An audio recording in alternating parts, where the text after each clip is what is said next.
For 26 years, Congressman Ron Paul has been vocal about abolishing the U.S. Federal Reserve.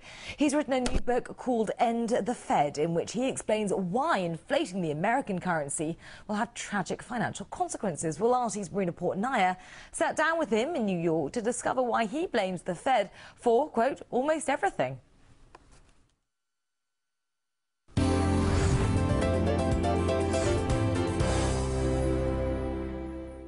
U.S. Congressman Ron Paul has been leading a fight against the Federal Reserve for decades, and recently his actions have hit a breakthrough.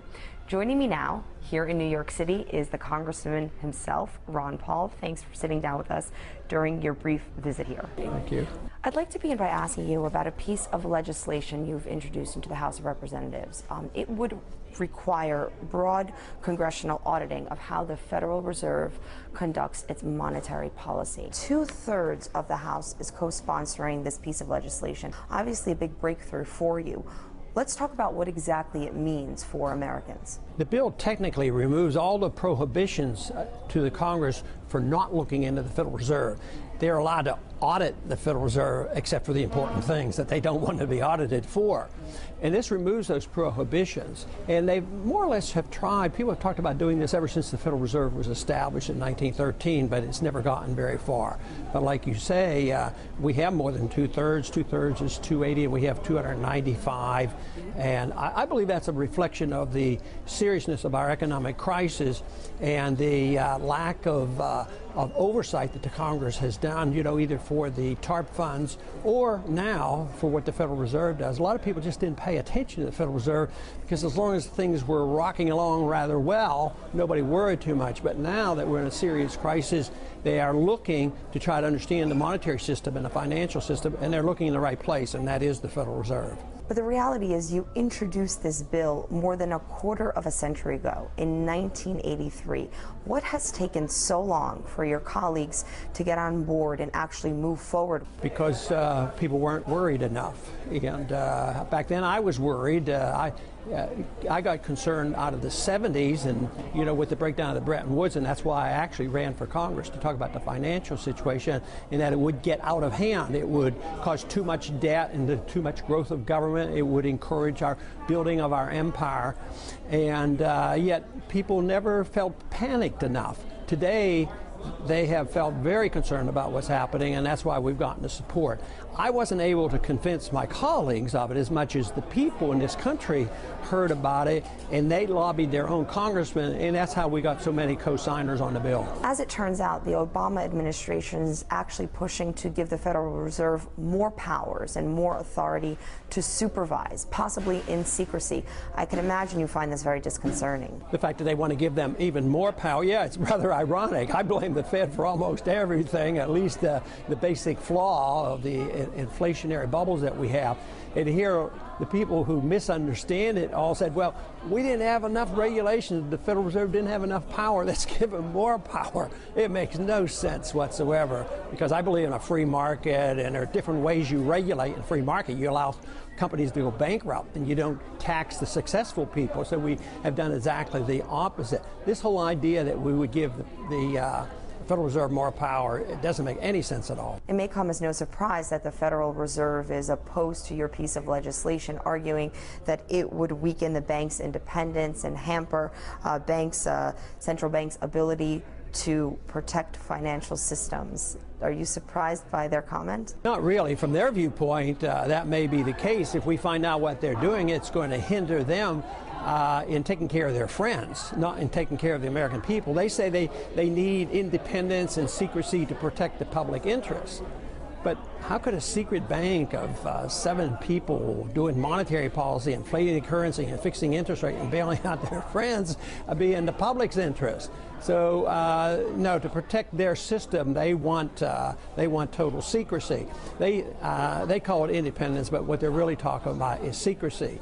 And of course, what I'm talking about is openness and oversight and trying to get to the bottom of the financial bubbles and the business cycle that we have. And we're in the midst of one serious downturn, which I think is going to continue because we continue to do all the wrong things. We've actually seen the frustration building up in this country, for example, with the tea parties that have been taking place all year long. Some critics say that some demonstrators taking part in these events are actually racist and inciting hate against President Obama. Are any actions that are taking part in these events concerning to you? Well, I'm concerned about why the people are so upset. I'm not concerned that the people are upset.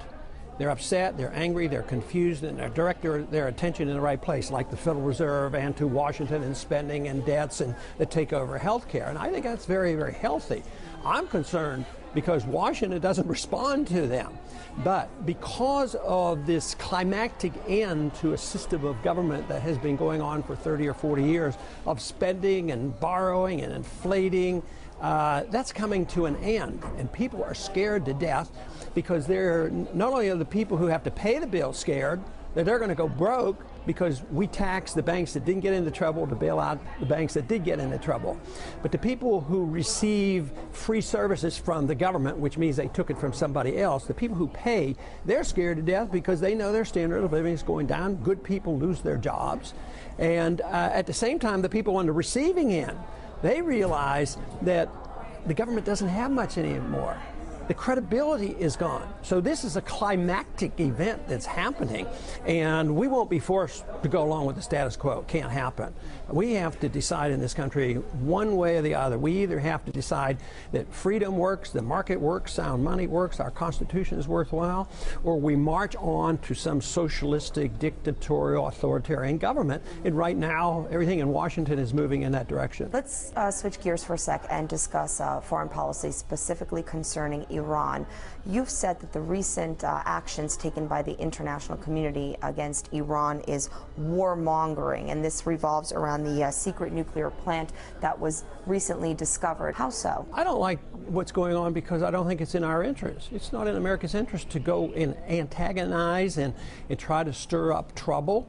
Yes, it's a serious matter what's happening in Iran, but we don't have any right to spend tens of millions of dollars in a program with our CIA to have an overthrow of their government. And we're still involved. We've been involved in messing around with that government since 1953, and it's not in our interest. And we have such a mess over there now. We're still deeply involved in Iraq. You know, we're replacing a couple of troops with a whole lot of contractors. We're deeply bogged down in Afghanistan every day. That deteriorates. We're constantly bombing Pakistan. And here now we're stirring up trouble. If we put on stronger sanctions against the Iranians, that is an act of war. If somebody came and put sanctions on us and prevented our imports, we would consider that an act of war. So what benefit will it be to us? We're already bankrupt, and it's not going to make us safer. To me, that just stirs up more hatred toward us. Every time, like, every time somebody gets killed over there, whether we do it directly or indirectly, and we say, oh, they're the Taliban, they're the radicals, and they're the ones who cause trouble.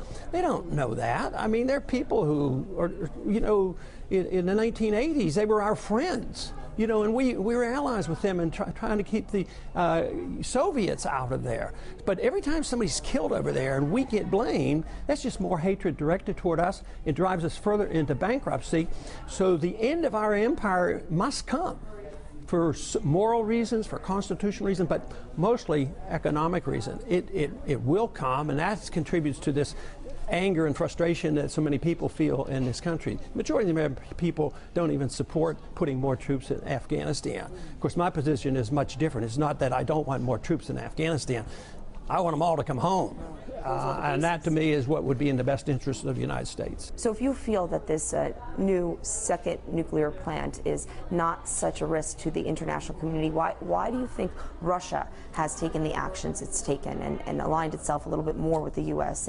and Europe in terms of the way to approach Iran? Well, I think there's been some diplomatic things going on because the anti-ballistic missile plans of Eastern Europe were removed, and I mean, they're probably playing a little cat and mouse. I think this whole thing is going to benefit China the most. because China has all our dollars, or a lot of our dollars. They're going to be more motivated to spend dollars, and they will go and they will buy their influence in a legitimate capitalistic sense. They're going to invest dollars in Iran and influence Iran and maybe buy their oil. Maybe they'll help them on, there'll be a stronger motivation to get more refineries so they don't have to worry about imported gasoline. So I think this gives a tremendous boost to China and hurts us tremendously. But I just don't think Russia's heart's in it. I don't think Russia is necessarily going to. They're more likely to be aligned with the Shanghai Cooperation Organization, the group of countries that have gotten together to counterbalance our influence in that region. Well, we've seen President Obama step out on the international stage addressing the General Assembly at the United Nations. You have to acknowledge that he does have a much different tone from his predecessor, from the Bush administration. It seemed as though he was reaching his hand out to the international community and willing to work with everyone who respects international law. Were you happy with his performance? I know. I think the tone is better, but I don't think it's been followed up with action. If it would be, we wouldn't be begging and pleading to get more troops over there and threatening Iran. I mean, in one hand, it's diplomacy. At the other hand, is a big stick. I don't think policies have changed. I think the tone has changed, and that is good.